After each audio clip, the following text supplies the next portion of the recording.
আওয়ামী লীগ সরকারের পতনের পর দলটির আনুকূল্যে থাকা ব্যক্তিদের ব্যাংকিং খাতের অর্থ লুটপাটের তথ্য একে একে বেরিয়ে আসছে। গত 15 বছরে বড় ধরনের অনিয়মের মাধ্যমে কেবল এস আলম গ্রুপ ও বেক্সেমকো গ্রুপের সালমান এফ রহমান ব্যাংক খাত থেকে নিয়েছেন ৮৬,০০০ কোটি টাকার বেশি। বিশ্লেষকরা বলছেন, ব্যাংকগুলোকে বাঁচাতে খেলাপি আদায়ে সর্বোচ্চ কঠোর হবার সাথে বিদ্যমান আইনেরও পরিবর্তন আনতে হবে।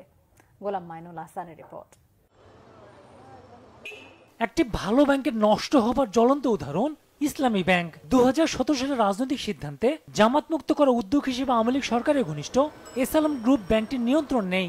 এরপর ৭.৫ বছরের নামে বেনামে ব্যাংকটি থেকে প্রায় ৫০,০০০ কোটি টাকা বের করে নিয়েছে এস আলম গ্রুপ ও এর স্বার্থ সংশ্লিষ্ট রাজশাহী নাবিল গ্রুপ। আর শেখ হাসিনা সরকারের বেসরকারি শিল্প বিনিয়োগ বিষয়ক উপদেষ্টা সালমান এফ রহমানের ৭ ব্যাংকে খেলাপি ঋণের পরিমাণ ৩৬,৮৬৫ কোটি টাকা। কোনো একজন ব্যাংক ডিরেক্টর তিনি যদি কোনো একটা ব্যাংক থেকে ঋণ নিয়ে অর্থ ফেরত না দেন এবং তিনি যদি খেলাপি হন, এই খেলাপির দায়ভারটি তিনি অন্য যতগুলো প্রতিষ্ঠানের ডিরেক্টর তার সকলের উপরে তা সমানভাবে প্রযোজ্য হবে। এই নিয়মটি ইউরোপিয়ান দেশগুলোতে জোরালোভাবে এটি প্রতিপালন করা হয়। তার ফলে যেটি হয়, দু ধরনের লাভ হয়।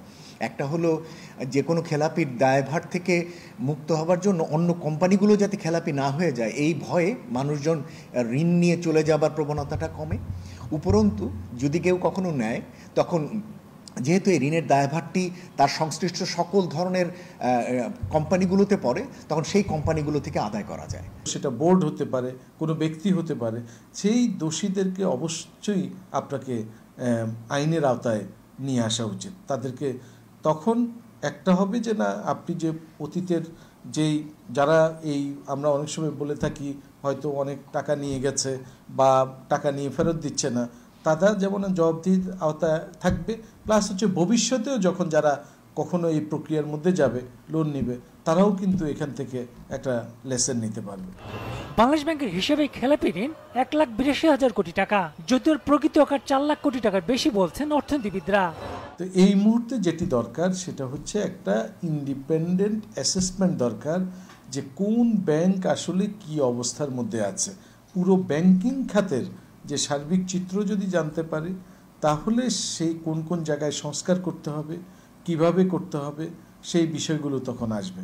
ভারতে এই মুহূর্তে গড় সুদের হার হলো ৩ থেকে ৬%, এবং সেটি এ কারণেই তারা দিতে পেরেছে, তাদের এই ধরনের খেলাপি ঋণের পরিমাণ অনেক কম, বাজারে স্বচ্ছতা রয়েছে, ব্যাংকগুলোর ভিতরে প্রতিযোগিতা রয়েছে, এবং সে কারণেই প্রচুর পরিমাণে অর্থ ব্যাংকগুলোতে হাতে থাকার কারণে অনেক সুবিধাজনক শর্তে বেসরকারি খাতের জন্য ঋণের ব্যবস্থা করতে পেরেছে।